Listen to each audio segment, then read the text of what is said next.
Meus amigos, o Deep State Tupiniquim terá razões para abrir o bico, para gritar, para brigar, para revoltar-se contra o nosso presidente.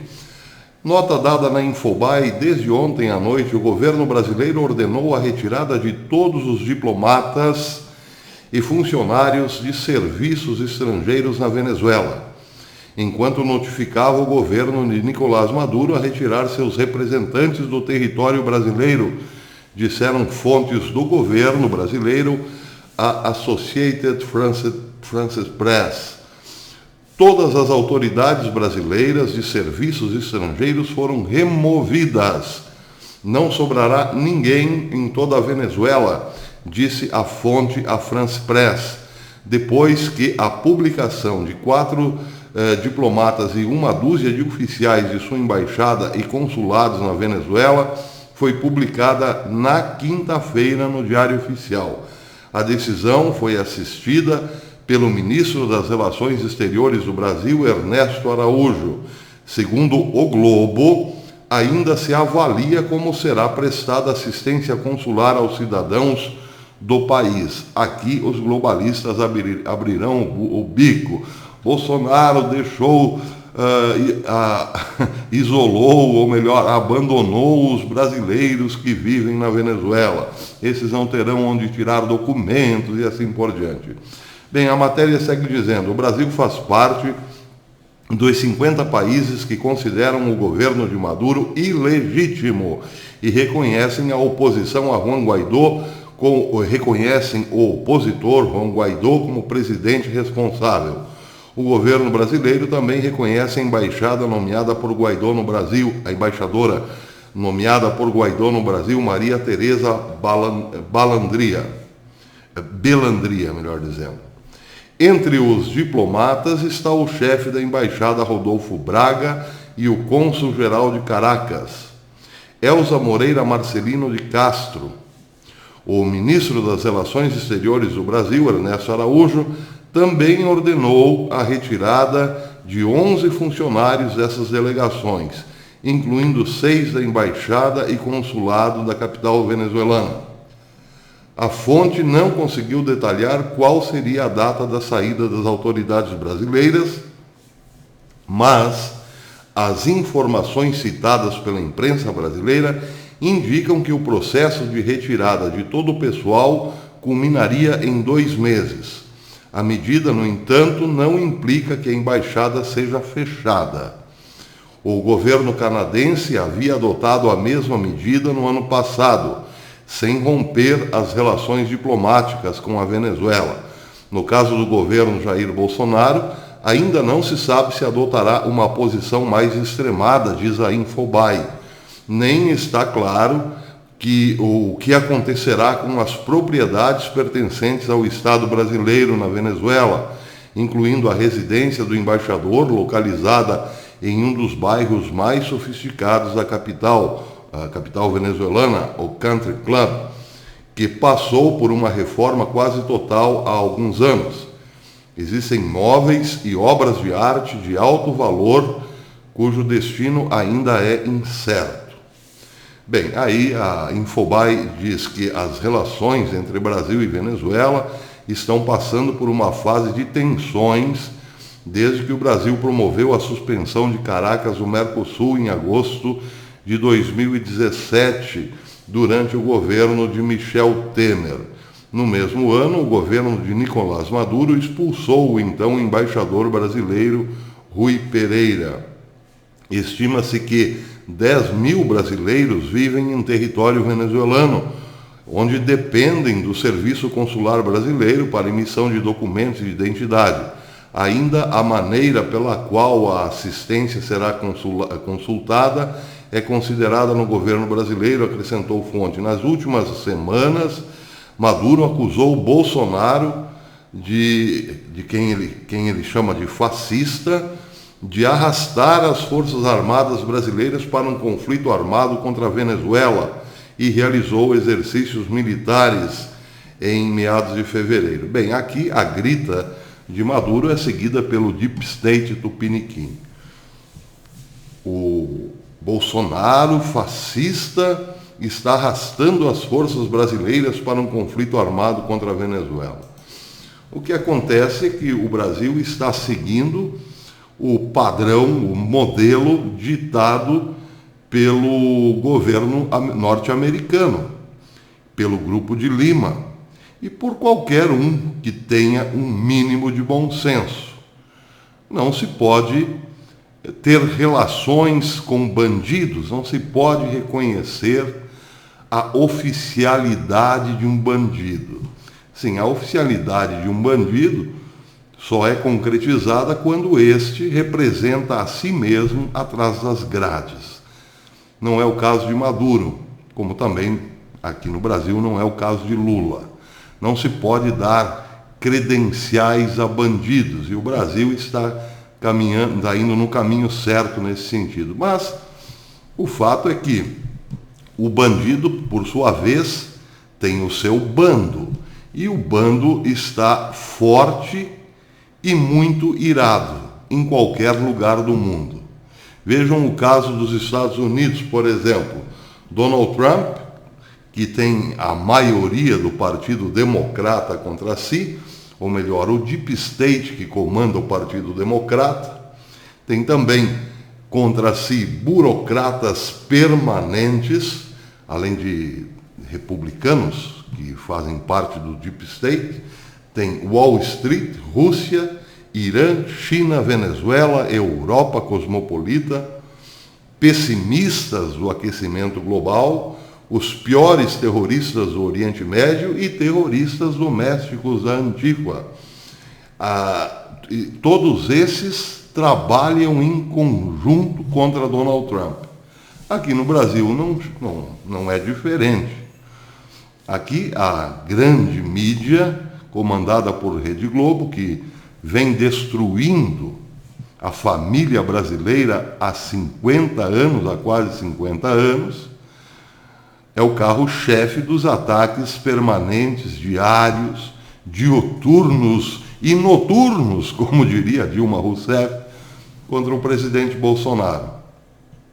Tem também um condenado, que deveria estar atrás das grades, porque é um condenado pela justiça, indo com suas malas cheias que não podem ser revistadas para o estrangeiro, e lá do estrangeiro, falando mal do governo e do ministro da Justiça, se fazendo passar por vítima, reforçando o coro de Maduro de que Bolsonaro é fascista. Pois bem, este coro aumentará. Os inimigos de Bolsonaro dirão que ele está arrastando o Brasil para uma guerra contra a Venezuela. Bem, o fato é que já existe sim uma guerra contra a Venezuela, mas não o povo venezuelano, contra os bandidos que tomaram conta da Venezuela. E essa guerra é liderada pelos Estados Unidos. O Brasil é aliado dos Estados Unidos, ponto. Nisso, o nosso presidente está corretíssimo, tem toda a razão. Aliás, já deveria ter feito isso há mais tempo. Mas, enfim, é o que temos. Vamos nos afastar cada vez mais, porque uma hora a coisa realmente esquentará para o lado de Maduro. E aí, meus amigos, aqui pelo menos, ele não terá o apoio que teria caso os inimigos do Brasil estivessem no poder hoje. Bem, o fato é que os inimigos do Brasil, tanto quanto os inimigos da América, os inimigos dos Estados Unidos, de Donald Trump, estão furiosíssimos. Vejam o caso, por exemplo, do Partido Democrata, que, ao que tudo indica, apresentará um senhor já com sinais de Alzheimer para disputar a eleição com Donald Trump no fim do ano. Ao que tudo indica, Joe Biden será sim o vencedor, o candidato a candidato vencedor nos Estados Unidos. Pois é, ele já tem dado mostras sim de Alzheimer. Sua esposa tenta defendê-lo constantemente das suas gafes, entre aspas.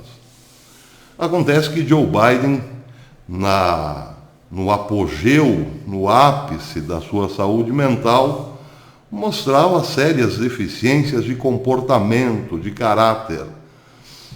Quando era vice-presidente de Obama, foi acusado, ou melhor, foi relatado que ele muitas vezes levantava de seu escritório, de sua escrivaninha, para cheirar cabelo de meninas, filhas de funcionários da Casa Branca.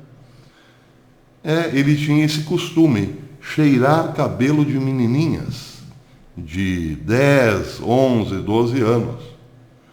Mas tinha o costume também de atirar pelas costas de outros políticos, puxar o tapete, como se diz, de roubar frases inteiras ou discursos inteiros de companheiros de partido, e além, é claro, dos seus envolvimentos suspeitos em negociatas, em negócios, tanto nos Estados Unidos quanto no estrangeiro. Pois bem, os democratas não têm mais quem apresentar além deste tipo, deste modelo de político. Estranhos, complicados, confusos e muito suspeitos, porque se não for Joe Biden, certamente será Bernie Sanders, outro amalucado que já na juventude pertencia a um partido nos Estados Unidos, a um partido pró-Irã contra Israel. Nota, detalhe, Bernie Sanders é judeu. Desde a juventude, Bernie Sanders vem defendendo que o modelo político a ser adotado pelos Estados Unidos, o melhor modelo a ser adotado pelos Estados Unidos, é o da antiga União Soviética, de Joseph Stalin, e tinha como um dos seus ídolos na política ninguém mais, ninguém menos do que Fidel Castro. Bernie Sanders, o velho comunista, tem agradado aos jovens que já foram, digamos, zumbizados pelas universidades, com um discurso de que Israel deve devolver o que roubou dos palestinos, ou seja, devolver a terra aos palestinos. Pois é, um judeu dizendo uma atrocidade dessas.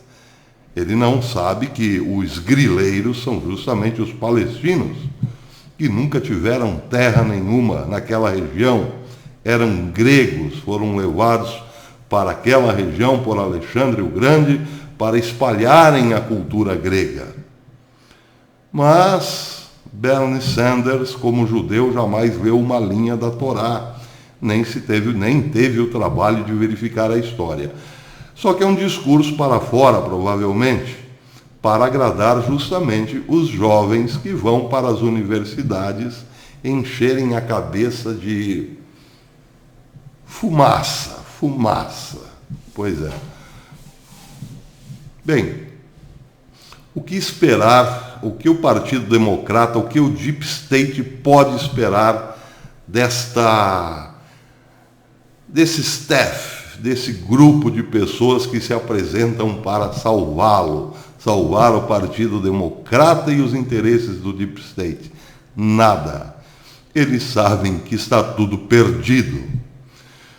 Porque, mesmo que do outro lado dos republicanos houvesse um presidente cinza, uma cor neutra, sem muita expressão, ainda assim seria difícil para os democratas por conta da qualidade dos seus próprios representantes.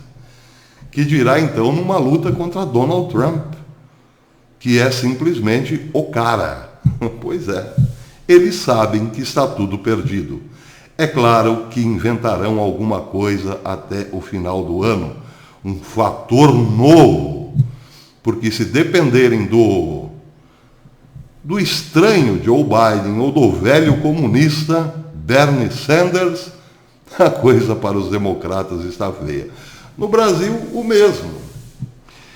Se o Deep State aqui olhar em perspectiva para o que tem de material humano a apresentar num futuro muito próximo, verá que os concorrentes, a turma da direita que até 2 anos atrás não tinha o direito sequer de existir, tem uma equipe de qualidade, nomes de qualidade a apresentar ao Brasil num futuro próximo.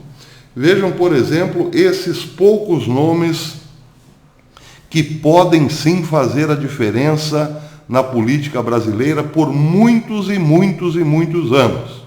Não vou falar do presidente Bolsonaro, mas aqueles que o podem suceder na esfera política. Por exemplo, Tarcísio Freitas. Quem não gosta de Tarcísio Freitas? Feche os olhos, imagine Tarcísio Freitas. No que você pensou? Progresso, administração, o homem que faz, o homem do asfalto, o homem que está trazendo de volta para o Brasil as ferrovias, que está asfaltando rodovias abandonadas há mais de 30 anos, que está agilizando o processo, ou melhor, agilizando a distribuição da riqueza no Brasil com infraestrutura. Tarcísio Freitas.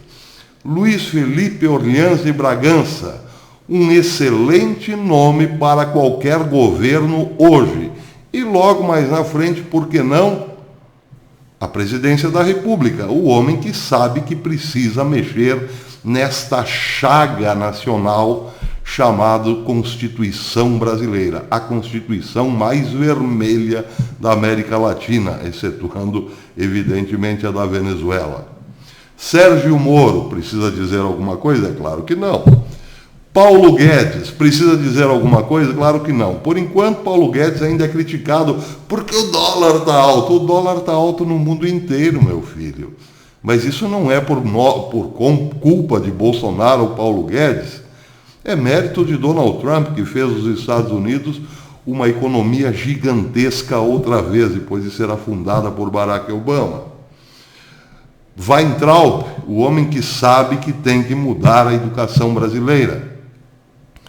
Os próprios filhos de Bolsonaro estão aí, numa luta feroz contra a calúnia e a difamação. E estão aí.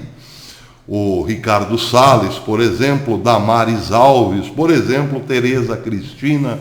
Enfim, são nomes que a direita hoje pode apresentar sem nenhuma vergonha. E a esquerda? Stedley, Boulos, ou então a Narizinho do PT, Maria do Socorro, Benedita da Silva, Fernando Henrique Cardoso, ou esse rapaz que gosta de carnaval, que está hoje em São Paulo, no estado de São Paulo, governando o estado de São Paulo, esse rapaz estranho que apresentou um projeto de dar ração humana aos pobres quando era prefeito de São Paulo. Sim, grande mérito do homem, resolver o problema da alimentação, ração humana para os pobres. Esse senhor que está hoje no governo de São Paulo. Ou então o bolachudo Nhonho Maia, o sujeito que quer porque quer dar o golpe. Eu quero dar um golpe. Oh, cale-se, cale-se, cale-se. Pois é, esses são os nomes, mas falta um, o mais envergonhante deles todos, o criminoso, o condenado da justiça que leva malas e malas para fora. O que tanta roupa leva Lula para o estrangeiro? Que nome tem a esquerda? Pois é, esse é o desespero do Deep State. Eles não têm ninguém para amanhã, porque um a um os seus quadros renovadores vão caindo no descrédito. Vejam, por exemplo, a última aposta do Deep State, um ator pornô. A penúltima, uma youtuber famosa que logo caiu em desgraça no mundo dos Muppets. Só que tem um detalhe. é quando a cobra realmente está ferida de morte, porém ainda viva, acuada, é que ela tenta um bote final. No caso do Brasil, certamente tentarão também um grande bote contra o nosso presidente, mas não só contra ele, por tabela, contra o futuro, porque lá no futuro a esquerda não tem nada além de choro e ranger de dentes. E eles sabem disso. Até depois.